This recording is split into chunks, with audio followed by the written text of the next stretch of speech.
Bonjour, je m'appelle Steve et je suis le speaker de Digital Web Ethico. Bienvenue dans cette édition de Breaking News.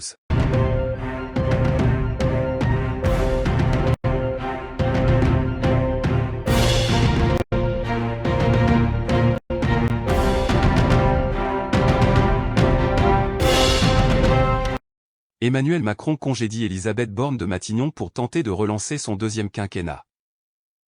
Le chef de l'État s'est séparé de la Première ministre, lundi après-midi, sans dévoiler le nom du prochain chef du gouvernement. Un flottement peu commun. Gabriel Attal, ministre de l'Éducation nationale, est donné favori. Elisabeth Borne est sortie de l'Élysée par une porte discrète, celle dédiée au rendez-vous secret qui, depuis les jardins présidentiels, permet d'éviter les assauts de la presse. Ce lundi 8 janvier, émue, la Première ministre vient de remettre sa démission au chef de l'État, qui l'a acceptée. Il est un peu plus de 16 heures. Emmanuel Macron s'apprête à recevoir les membres du Conseil constitutionnel pour prononcer ses traditionnels vœux.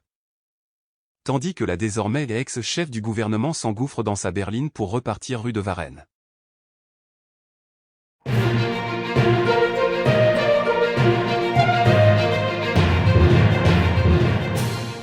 Disparition d'Émile Auvernais, 6 mois après, l'enquête prend une autre forme selon le parquet.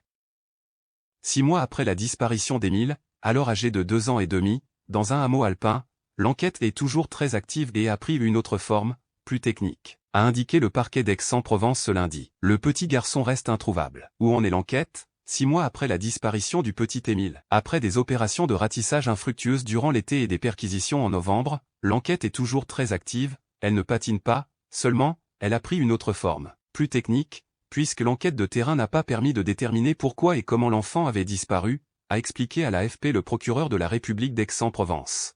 Le petit garçon, alors âgé de 2 ans et demi, avait été aperçu pour la dernière fois le 8 juillet alors qu'il venait d'arriver pour les vacances d'été dans la résidence secondaire de ses grands-parents maternels au Auvernais. Les enquêteurs de la gendarmerie doivent désormais analyser l'ensemble des éléments recueillis, et notamment une masse de données numériques et de téléphonie des personnes ayant borné sur place ou aux alentours peu avant et peu après sa disparition.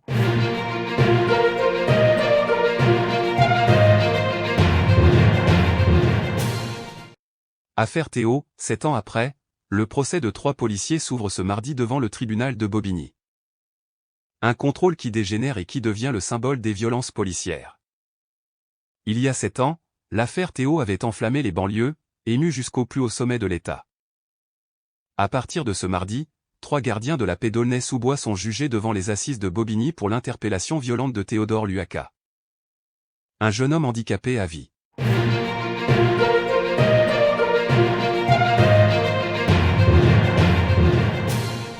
Merci d'avoir regardé cette édition Breaking News de Digital Web Ethico et nous vous invitons à aimer, à commenter et à partager pour le plus grand nombre. Vous pouvez trouver toutes les informations sur Digital Web Ethico dans la description ou dans le premier commentaire épinglé. Bonne journée à tous et à toutes, c'était Steve pour Digital Web Ethico.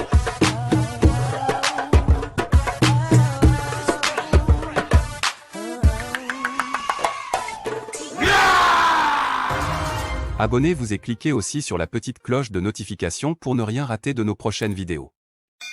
N'oubliez pas de partager aussi la vidéo et de la liker.